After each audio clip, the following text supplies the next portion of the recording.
Carla Díaz, del canal Investigando la Historia, me envió un mensaje para hablar sobre una confusión que existe en el tema de la Semana Santa y así poder aclarar con ustedes algunos de los errores del relato del Domingo de Ramos.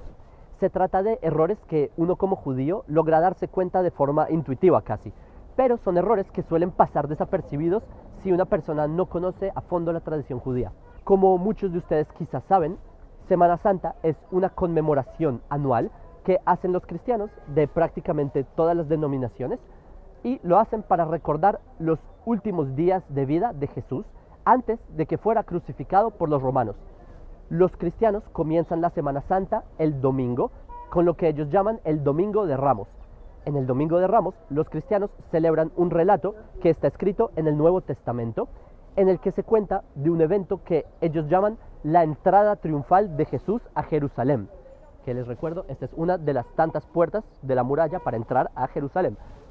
Pero es aquí donde comienza una serie de problemas a nivel histórico, porque hay ciertas descripciones en el relato de la entrada triunfal que no tienen mucho sentido cuando uno los analiza desde la perspectiva hebrea. Lo que cuentan los evangelios básicamente es que Jesús entró a Jerusalén montado sobre un burro. De hecho, si uno se fija en el texto cristiano, mientras que unos evangelios dicen que Jesús se montó sobre un burrito joven, en el evangelio de Mateo es distinto porque básicamente dice que Jesús se montó sobre dos burros al mismo tiempo. O sea, básicamente, si uno lee Mateo 21, en los primeros 3 versículos, se cuenta como Jesús le ordena a 2 de sus discípulos a que vayan y hurten a un asno, a un burro. Y básicamente eso es lo que ellos hacen, que van donde un burro que estaba atado y también que le traigan a un asno joven, o sea, a un burro y a un asno joven. O sea, básicamente Jesús le dice a sus alumnos que tomen a 2 burros de otra persona y que si alguien les pregunta por qué están llevándose a los burros de otra persona, que ellos respondan, el Señor lo ordenó, el Señor lo necesita. Como si la gente supiera a cuál Señor ellos se refieren, como si fuera algo legítimo llevarse propiedad ajena de otras personas, especialmente tratándose de un burro, que para esa época era como llevarse un automóvil. Pero, en fin, ahí en Mateo 21, 7, dice que efectivamente los discípulos le trajeron a Jesús el asno y el burrito y pusieron sobre estos 2 animales unos mantos y Jesús se sentó encima. O sea, suena como si Jesús se hubiera montado en los 2 burros al mismo tiempo. Para explicar esta narración tan extraña sobre que Jesús monta en 2 burros, debemos recordar la metodología de los evangelios, especialmente el evangelio de Mateo. La metodología es tomar un versículo de la Biblia hebrea y en base a este versículo los evangelistas fabricaban un relato ficticio sobre Jesús. O sea, los evangelios no necesariamente cuentan relatos reales sobre Jesús que cumplieron profecías, sino que fue al revés. Los evangelios toman versículos proféticos y a partir de ellos construyen en el Nuevo Testamento relatos para poder decir que estas profecías fueron cumplidas. Por ejemplo, si en la Biblia hebrea hay un versículo que dice que no será quebrado hueso suyo, entonces los evangelios van a escribir que a Jesús no le rompieron los huesos. ¿Para qué? Para luego poder decir que así se cumplió la escritura en Jesús.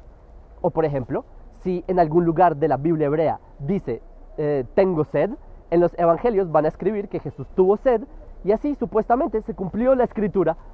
Lo mismo ocurre con el tema de los burritos, que supuestamente se montó Jesús.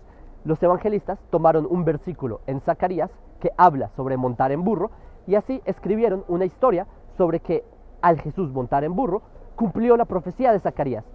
Como si en esa época no fuera común montar en burro, ¿sí? Como si fuera gran cosa montar en burro en el siglo I en Jerusalén, pero en fin, ¿qué es lo que ocurre en el relato de Mateo sobre que Jesús se monta en 2 burros simultáneamente?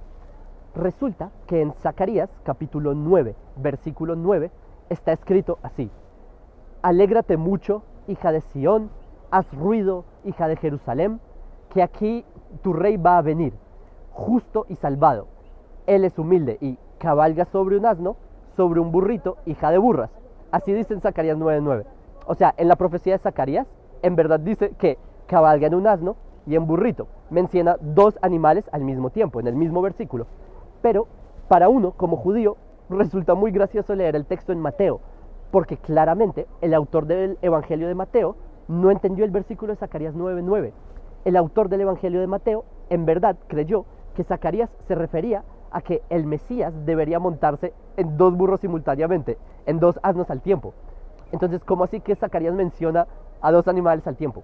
Lo que ocurre es que en varios textos de la Biblia hebrea, ese es el estilo literario que el texto hebreo suele utilizar. Utiliza un carácter poético en donde las frases se repiten con sinónimos. Por ejemplo, en Zacarías 3, versículo 7, que dice: si anduvieres por mis caminos, si guardares mis ordenanzas, también tú gobernarás en mi casa, también guardarás mis atrios. ¿Sí entienden? La idea de guardar los caminos se repite, la idea de cuidar la casa se repite, todo en un solo versículo. O por ejemplo, también se puede encontrar en Zacarías 13, versículo 9, que dice: los fundiré como la plata, los probaré como el oro. La idea de usar un metal precioso se repite en un solo versículo, o sea, se utiliza la misma idea repetida. Y este es el estilo poético que ocasionalmente utiliza el profeta Zacarías. Y esto no es un estilo poético exclusivo del profeta Zacarías. También se puede ver en muchos otros lugares del Tanaj hebreo. Por ejemplo, en el Salmo 15, que dice que habitará en tu tabernáculo quien morará en tu monte santo. O sea, la idea de habitar la casa de Dios se repite en el mismo verso. Es una forma poética común en el Tanaj. ¿Entendieron el punto? Lo mismo ocurre en Zacarías 9, versículo 9. Cabalga sobre asno, sobre un burrito hijo de burras. O sea, no es que el profeta Zacarías se refería a que el Mesías cabalgará en 2 animales al tiempo. Ese no es el punto. Lo que quiere hacer acá Zacarías es su estilo literario. Así es como Zacarías se manifiesta. Es algo que ocasionalmente el profeta Zacarías hace en su texto. Y de hecho, es muy interesante cuando se lee la Biblia en hebreo. Estas frases tienen muchísimo más sentido. En hebreo incluso hay juegos de palabras, hay rimas, hay lógica. Por eso es que con las traducciones se pierde mucho esta lógica del texto en hebreo bíblico original. Y al final de cuentas, es por esto que se sugiere que el autor del Evangelio de Mateo no estaba muy familiarizado con el texto de Zacarías en hebreo ni con su formato completo.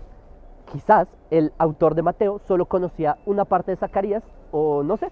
Además, según el análisis filológico, recuerden que el Evangelio de Mateo al parecer tuvo 5 autores distintos y tuvo muchos más editores distintos.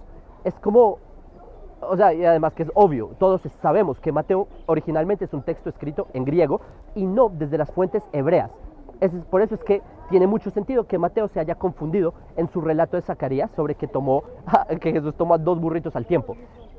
Entonces, por eso es que lo que hace Mateo es que para que la profecía de Zacarías 9:9 encaje literalmente, él debe traer a 2 burritos al tiempo. Esa es la confusión por el estilo poético de Zacarías. Y esta es una de las tantas muestras que sugieren que los autores de los evangelios tomaban versículos bíblicos y creaban alrededor de estos versículos un relato. Y no al revés. O sea, no fue primero el evento y así Jesús cumplió el versículo, sino que la ecuación es al revés. Que primero los evangelistas toman versículos y así fabricaban relatos para decir que Jesús los cumplió. Porque entendieron, no tiene sentido que Jesús montó en 2 burros al tiempo, a menos de que se quiera forzar el cumplimiento de Zacarías 9:9 de forma literal. Sea como sea, el relato en los evangelios sobre la entrada triunfal, que cuenta que cuando Jesús entró a Jerusalén, llegó una multitud numerosa de personas a recibir a Jesús. Y ahí cuenta que llegaron con hojas de palmeras y empezaron a decir: Hosanna, hijo de David, bendito el que viene en nombre del Señor, Hosanna. Es por esta escena que en el cristianismo la Semana Santa, el primer día, se llama Domingo de Ramos, por los ramos de palmeras que llevaban estas personas cuando recibieron a Jesús supuestamente. Pero en esta historia nos encontramos con un problema que cualquier judío se puede dar cuenta apenas uno lee el texto de las hojas de palmera. Sí, o sea, dejemos de lado el hecho de que acá hay una contradicción teológica con Isaías 53, que recuerden que Isaías 53 dice que fue despreciado entre los hombres. Por eso no tiene sentido que todos vinieron a aclamarlo, pero eso es tema teológico, eso es tema aparte. Lo que quiero analizar con ustedes es el tema de ir con hojas de palmera diciendo Hosanna, Hosanna. ¿Qué significa Hosanna? Esta palabra, ¿cuál es su significado? ¿Qué significa la palabra Hosanna? Hosanna es una palabra que particularmente en arameo significa sálvanos. y no se refiere a una salvación espiritual imaginaria, sino que se refiere a una salvación real, a una salvación terrenal. Este mismo verbo de pedir salvación en hebreo aparece en 2 de Samuel, capítulo 14, 4, o en 2 de Reyes, 6, 26, etc. En todos los casos se refiere a una salvación terrenal. Ahí en los versículos habla que le están pidiendo al rey un rescate físico y terrenal, no una salvación espiritual imaginaria. En el contexto de la época de Jesús, el pueblo judío queríamos ser salvados del yugo del imperio romano, porque la idea de una salvación espiritual ni siquiera era relevante para el común de los judíos del siglo I. Era más bien ser liberados políticamente de la invasión romana a Judea que había comenzado en el año 63, antes de la era común, tras la conquista de Pompeyo en Jerusalén. Pero aquí no viene el principal problema del Domingo de Ramos. El error más grande que encontramos es que los autores del Nuevo Testamento se confundieron y confabularon, mezclaron distintas fiestas judías en el relato. Les explico. Hay una fiesta en el calendario hebreo, una tradición judía, de traer hojas de palma a Jerusalén, hojas de palmera. Y en esa fiesta decimos Hoshana, Hoshana. Esto los judíos lo hacemos todos los años en la fiesta de Sukkot. En español esta fiesta se conoce como fiesta de las cabañas, fiesta de los tabernáculos, y esta ley judía de traer palmeras está escrito en la Torá en Levítico 23, versículo 40. Aparte de la fiesta de Sukkot, no existe ningún otro momento del año, no existe ninguna otra razón para que los judíos traigamos palmeras y empecemos a decir Hoshana, Hoshana. Incluso cuando llegue el Mesías, que sea pronto con ayuda de Hashem en nuestros días, ni siquiera ahí nadie va a venir a traer hojas de palmeras a hacer todo esto, simplemente no existe. ¿Cuál es entonces el problema en el relato de los evangelios? Pues que la fiesta de Sukkot es en el mes de Tishrei. Eso en el calendario gregoriano es a finales de septiembre. Y la cosa es que se supone que la semana en la que Roma condenó a Jesús de la crucifixión, eso fue durante el mes de la Pascua judía. Eso en el calendario hebreo es en el mes de Nisan. Eso es otro mes distinto. El mes de Nisan es por allá en marzo, abril, es otro periodo del año. ¿Sí entienden el problema? Que en el Nuevo Testamento me están hablando de un rito judío del mes de Tishrei, pero que supuestamente ocurre en el mes de Nisan, que hay 6 meses de diferencia entre estos dos meses, entre Tishrei y Nisan. Son fechas opuestas. No tiene sentido. O sea, no tiene sentido de venir a traer hojas de palmera, decir Hoshana, Hoshana, en el mes de Nisan, simplemente porque no hay chances. O sea, es otro clima, es otro ambiente, es otro significado, nada que ver. A propósito, para un judío esto es muy evidente de ver. O sea, si uno lee este tipo de relatos con óptica hebrea, uno se da cuenta así de estos deslices. Pero más allá de la perspectiva judía, también en la academia se ha llegado a estas conclusiones. Por ejemplo, Spencer Kennard llegó a esta misma conclusión, en donde literalmente escribió en un artículo académico que la ovación de la entrada triunfal es una transferencia no histórica del material de Sukkot.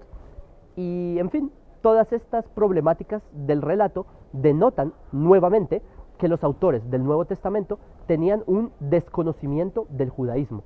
Es posible que conocían el judaísmo de forma muy superficial, pero no más allá de eso. Puede ser que los autores del cristianismo veían a los judíos de lejos y veían que los judíos hacíamos ritos allá en Jerusalén trayendo hojas de palmera durante la fiesta de Sukkot, y así los evangelistas consideraron que era algo común y así se confundieron y lo trajeron en su texto. O sea, en pocas palabras, los evangelistas de pensamiento grecorromano, no de pensamiento hebreo, observaron a los judíos con un entendimiento muy superficial y así es como trajeron las fiestas como Sukkot y utilizaron su imaginación y escribieron un relato no histórico, ficticio, sobre una supuesta entrada triunfal. Fin. El resto es historia, porque en base a esto el cristianismo inventó un Domingo de Ramos. Y por favor, si hay alguien cristiano viendo este video, le pido que no se vaya a enojar conmigo. Por favor, lo que yo estoy haciendo acá es explicarles la óptica hebrea y, bueno, también la óptica académica del tema. Yo simplemente les estoy explicando cómo se entiende este texto si uno conoce la literatura judía, si uno conoce cómo es el común denominador del judaísmo del Segundo Templo. Y les pido esto porque quizás los que deberíamos enojarnos somos nosotros, los judíos.